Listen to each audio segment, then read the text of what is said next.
Información de último momento tiene que ver con el traslado del urólogo a la Fiscalía de La Plata, donde será indagado. Allí en la Fiscalía está en Vigo Adrián Saloña.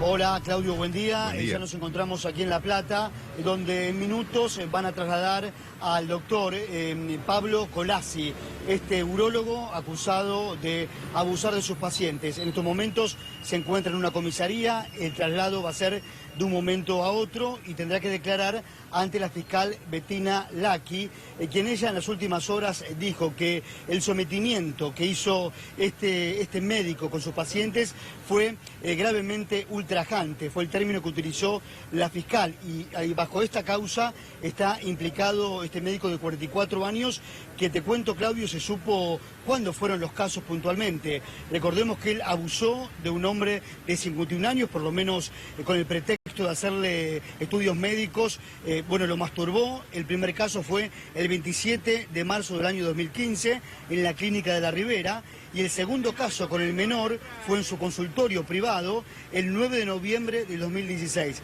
Como recién comentaba Mauro Zeta, estos dos pacientes notaron algo raro. De hecho, hay una declaración que se desprende del expediente. Una de las víctimas le contó a la fiscal que cuando estaba este paciente en el consultorio con el médico, le decía al médico que se sentía humillado. Así todo, el médico seguía con su práctica, ya sea dentro de la clínica privada, donde estuvimos más temprano, y también en su consultorio privado, que queda a pocas cuadras de esta clínica de nombre de La Ribera, que hoy, Claudio, las autoridades de ese centro médico no quisieron brindar ningún tipo de declaración.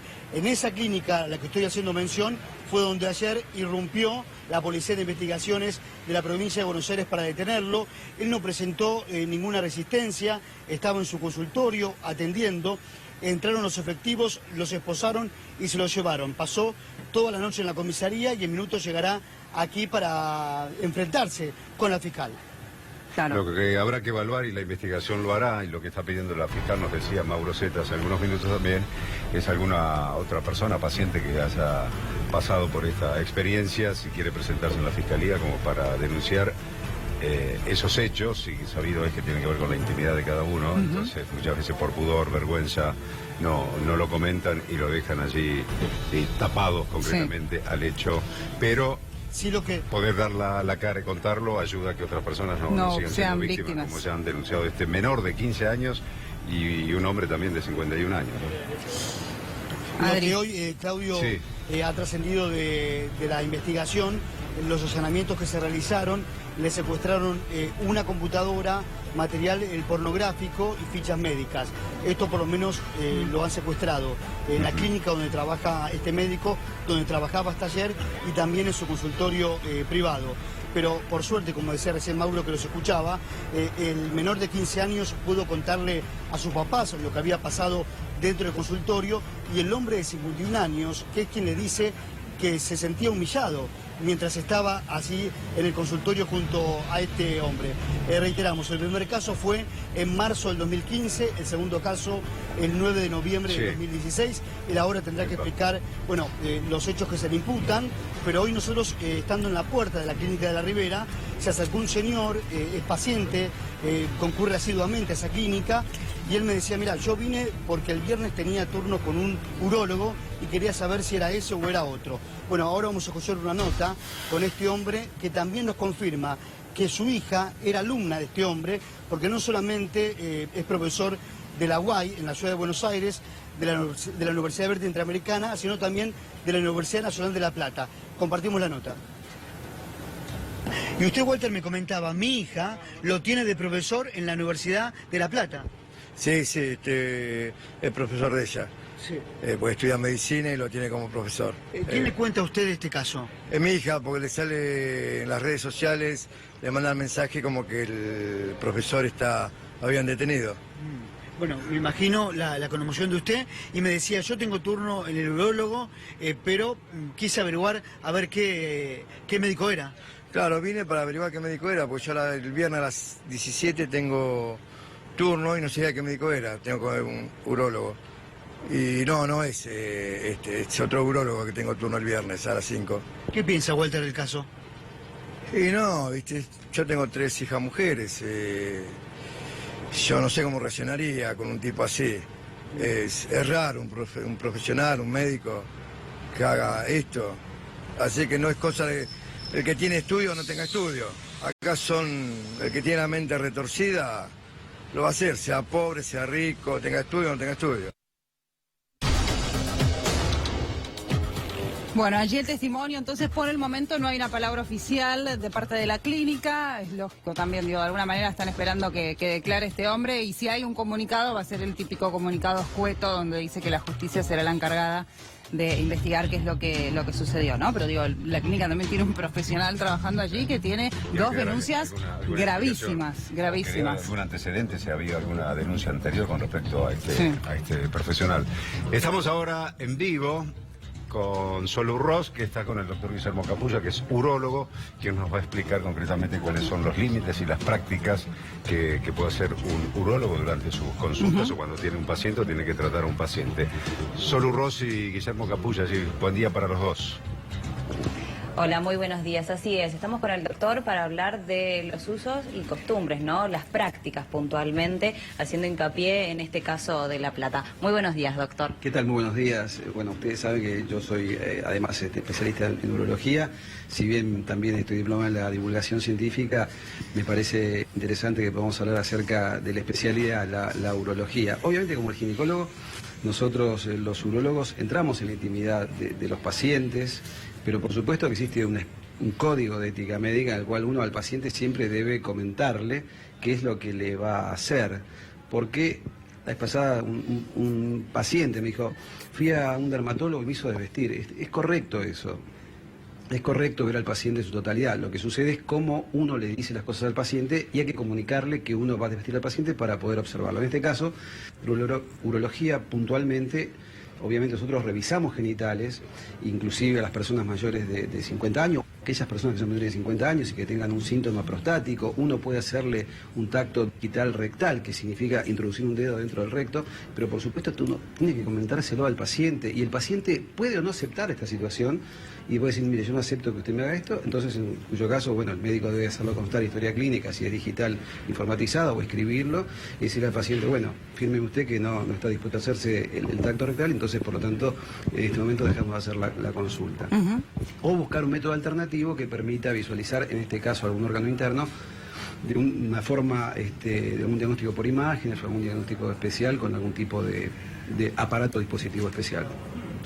Este caso puntualmente de este médico, yo sé que está bien formado, ha hecho una especialidad en cirugía general, que lo tengo atado en el hospital de Ensenada, y después urología en el hospital Evita Pueblo de la ciudad de Berazategui. He visto algunas fotos donde ha presentado pósters en congresos, por lo tanto es una persona que desde el punto de vista formativo está formada.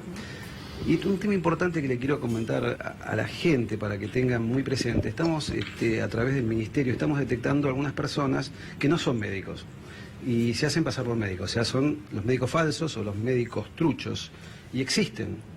Por lo tanto es importante, esto es de una consulta pública donde las personas puedan ingresar a la página del Ministerio de Salud de la Nación, hay una cosa que se llama SISA, S-I-S-A, ahí van a cliquear en SISA, van a entrar a agenda sanitaria y ahí van a poder buscar por nombre y apellido del supuesto médico, por número de matrícula, si esa persona es o no es médico primariamente, y a su vez si esa persona es especialista.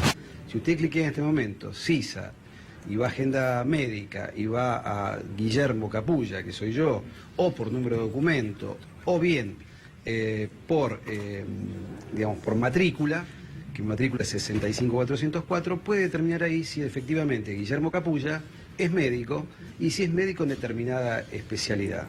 Lo que estamos observando últimamente es que muchas veces, y ha sucedido, y esto es de conocimiento público, uno llama una emergencia médica o estas internaciones domiciliarias prolongadas, uno se encuentra con la sospecha de que esa persona, si realmente la está atendiendo, es médica. Y es fácil consultarlo a través de la página del Ministerio. Lo que está haciendo el Ministerio de Salud Pública a través de la Dirección de Fiscalización es además colocar, no se hizo todavía, colocar la foto para saber si efectivamente Guillermo Capulla corresponde con mi imagen. Entonces, cuando viene un médico a verme, Mientras tanto yo digo, a ver, déjeme un segundito por favor, ingreso y sé si esa persona es o no es médico. Esta persona sí es médico, esta persona ha abusado de estos dos pacientes, según consta, una persona menor de edad y una mayor de edad, y tengo referencia, porque bueno, en este momento te imaginas que dentro del mundo de la urología esto se ha revolucionado un poco, averigüé con algunos urólogos platenses si lo conocían, y sí, lo conocen este médico, hablan de una muy buena formación de él, trabaja en el sanatorio de Clínica de la Ribera en este momento,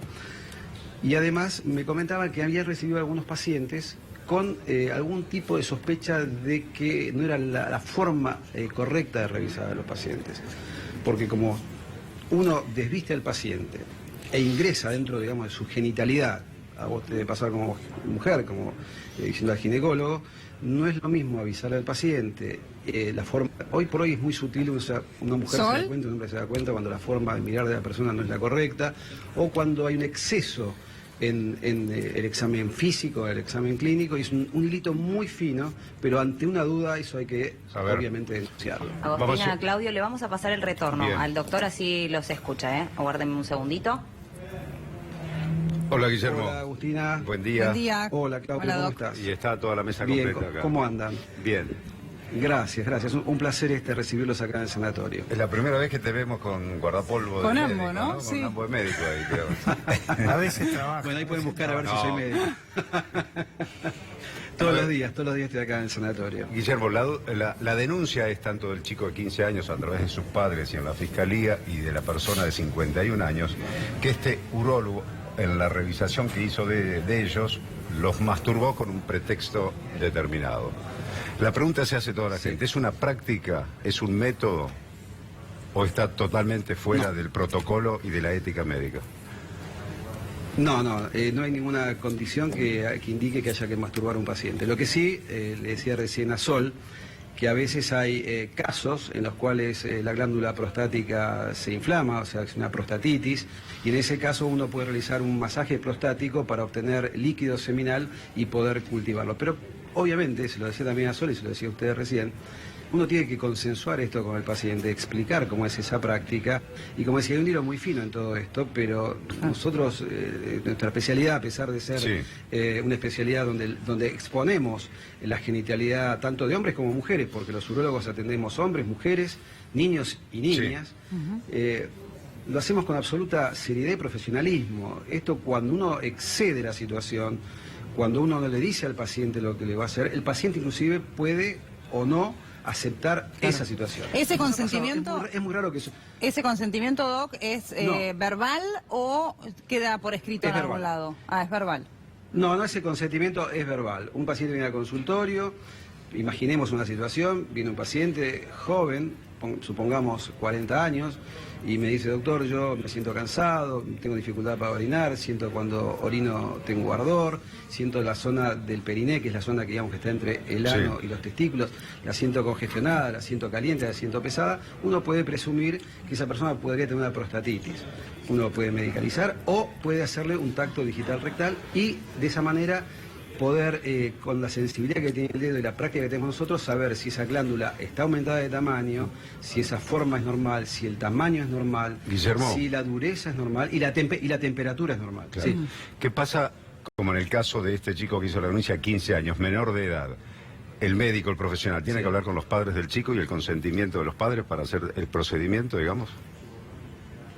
Particularmente nosotros no revisamos ningún paciente menor de edad sin estar acompañados por los padres o, si es una caso de urgencia, por alguna enfermera o enfermero. Esto es una práctica habitual que realizamos, salvo que sea una urgencia y estemos solos, que bueno, no me ha pasado nunca, pero siempre los menores hay que revisarlos por una cuestión médico-legal con alguna persona que sea testigo de esa situación, donde uno puede intervenir a ese paciente en caso de extrema necesidad. Si es una consulta programada, obviamente que un menor de edad debe estar acompañado por su padre, tutor o encargado. Guille, Mauro Zeta te habla, ¿cómo te va? Sí, Mauro. No, me quedé ¿Cómo te pensando porque recién discutíamos con Colman esto y decíamos cuál va a ser el argumento defensista del urólogo, si va a decir hay una práctica que está contemplada y demás. Eso que vos explicaste recién que nos contás que se llama prostatitis, ¿correcto? Sí. Y que permite en la práctica médica un masaje en la zona genital del paciente.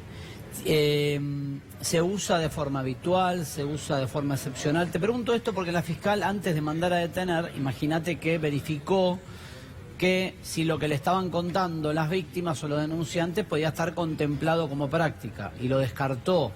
El método que se aplicó en cada paciente no le figura a ella, citó a declarar a expertos en urología, y nadie le dijo, mire que esto puede hacerse como una práctica homologada por el protocolo médico para tal caso.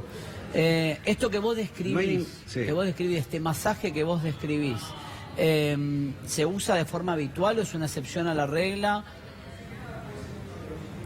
Bien, partamos de la base que ninguna práctica urológica contempla la masturbación por parte de un profesional hacia un paciente. Existe la posibilidad, por ejemplo, cuando uno va a realizar un espermograma, que uno le indique al paciente un espermograma, sea por el motivo que fuere, por ejemplo, una persona que tiene 25 años o 30 años y no ha podido lograr que su mujer quede embarazada, su pareja quede embarazada, entonces en ese caso, bueno, uno puede mandar al paciente a un laboratorio, en cuyo caso también el paciente eso sí, tiene pero lo del privacidad, masaje, se le da una muestra, se le da un... ¿Eso lo hace el médico o lo hace el propio paciente consigo mismo? ¿Cuál es el método? Porque ahí está la clave. ¿Sí? No, sí. No leí en ningún lugar que dijese que le ha hecho un masaje prostático y de este modo, bueno, esto fue lo que generó la denuncia.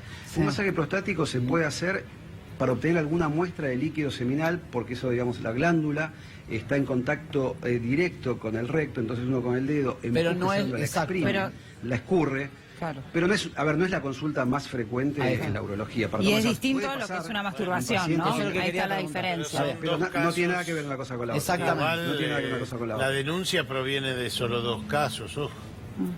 ¿Va a argumentar eso? Pero les quiero... ¿Va a argumentar eso el urólogo? No puedo argumentar bajo ningún punto de vista que haya masturbado al paciente. No lo puede justificar. Claro, pero digo yo, como abogado del diablo, el médico va a decir, yo lo que hice fue un masaje prostático, lo confundieron con una masturbación. Claro, eso es lo que está diciendo Coleman desde temprano. No, son dos prácticas absolutamente... ¿Y esa práctica para un chico de 15 años? No ¿Es lo hemos factible? hecho. No la hacemos. Las prostatitis las vemos generalmente en personas mayores que tienen, pero en general digo, por una prostatitis, uno refiere a una prostatitis como una inflamación de la glándula prostática. Claro, pero lo que te Puede ser pregunto, de causa Guille, inflamatoria por... Sí. Que es bien diferente, digo, que estoy pensando en lo que dice Tuni, absolutamente. que el médico alegue fue un masaje diferente. prostático, Claro. digo, como decíamos No tiene nada que la ver. práctica es totalmente diferente y fácil de distinguir una cosa de otra, digamos, eso es lo que te quiero decir. No tiene para nada el que ver. médico, Esto pero es- por esto ahí es no decir, para el ando en bicicleta o manejo un auto, esto es una cosa totalmente diferente. Mauro, ¿podemos No tiene una repasar cosa que ver con la otra. los síntomas que Uno de los, originaron las consultas? claro, el adulto de 51 años fue por un tema de próstata y el menor de 15 años fue por un ardor en la zona genital. Son los dos motivos de las consultas que los condujeron a este urólogo de apellido Colassi. Pero además en el mayor de edad hay una práctica de sexo oral también, ¿no? En parte de la No consta denuncia. en la causa. Sí. En la causa, por lo menos, de lo que yo hablé hasta ayer, me hablaron siempre de masturbación. Lo otro sería mucho más Ya, evidente y no habría ninguna discusión en el medio, tal cual. en lo científico, en lo técnico. Por eso tardó tanto en ordenarse la detención, porque es un delito entre 4 paredes y sin testigos y demás. Pero los dos síntomas, Doc, siguiendo lo que me preguntaba Vago, fueron esos: ardor en el caso del menor y un tema de la próstata en el caso del adulto.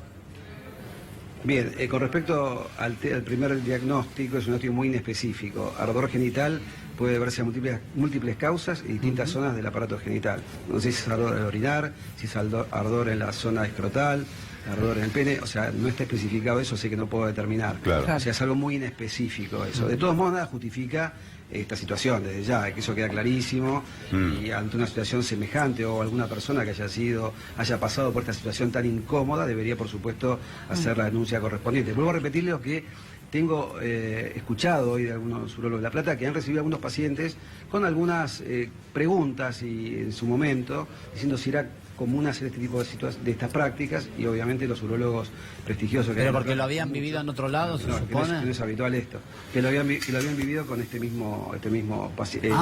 ¿Con ese mismo médico? Claro, Con este esa mismo- Esa es la posición de vulnerabilidad a la que queda el paciente también, porque se supone que uno va a ver un especialista, a un experto, a un profesional que sabe qué técnicas tiene que utilizar, de manera tal de que uno también no se sienta incómodo. Y en caso de tratarse de prácticas invasivas, como por ejemplo cuando se practica una colonoscopía, hay toda una charla con el médico y hay un consentimiento también por parte del paciente que sabe lo que le va a suceder. Ahora, cuando uno se encuentra indefenso en un consultorio médico y ve que el médico avanza con prácticas distintas a las que uno está esperando sin que haya una charla previa, y ahí realmente es donde surge la duda, y que muchas veces por pudor el paciente no lo dice, primero porque no sabe si es normal o no, ¿sí? Si corresponde o no, y después porque por la actividad propia, digamos, da vergüenza en muchos casos. Siempre el médico debe comunicarle al paciente qué es lo que va a hacer. Claro. Y el paciente puede decidir si acepta o no esa práctica.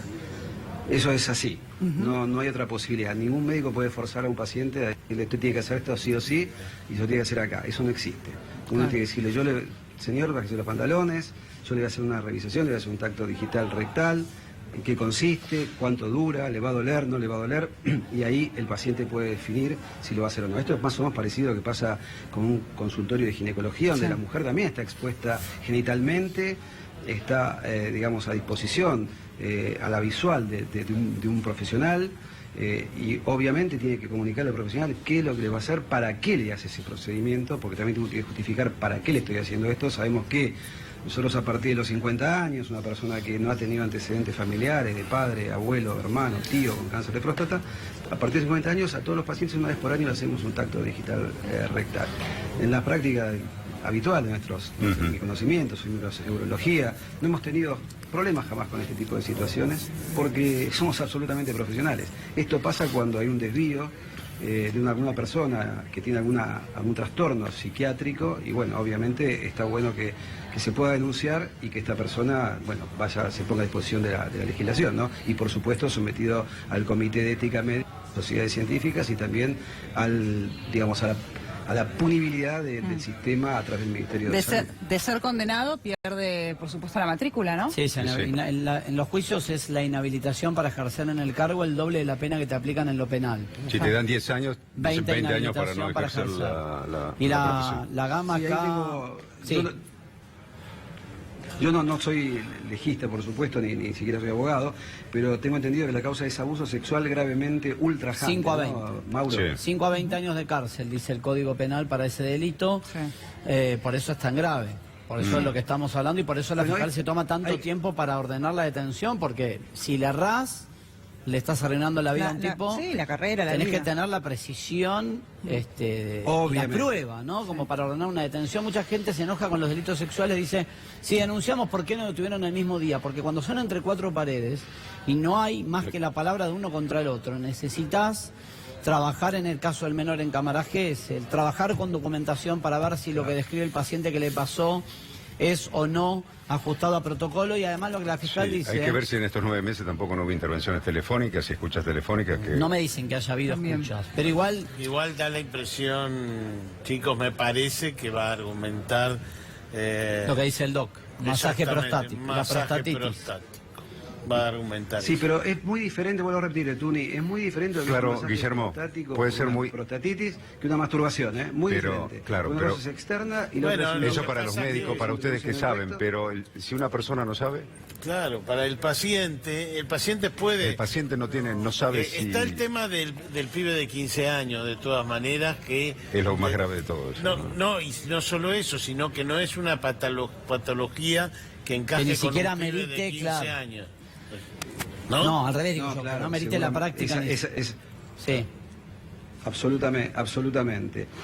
Nosotros vamos a averiguar, hoy hablé con la Sociedad de Urología, pero bueno, me van a averiguar ahora si pertenece a la Sociedad de Urología, porque en la página del Ministerio figura como médico, obviamente es un médico, no figura que es especialista en urología, lo cual, bueno, quiero investigar a ver si realmente tiene la especialidad. Creo que sí, porque tengo los antecedentes de otros médicos, me han comentado que está bien formado y que además ha hecho la especialidad de urología en el Hospital Evita Pueblo Berazategui, Claro. que seguramente en estas próximas horas podremos averiguar si ha ejercido la práctica de la urología en ese hospital, que es un hospital muy conocido y prestigioso, por supuesto. De hecho, ahí en su página web personal, dice que actualmente es presidente de la Sociedad Médica de La Plata, además de haberse especializado en urología desde el año 2005. Según lo que ha publicado ahí en su página web, hizo la especialidad de urología. Sí, la verdad es un hecho lamentable y quiero decir que bueno, que también nosotros los médicos, siempre digo, somos todos pacientes, ¿no?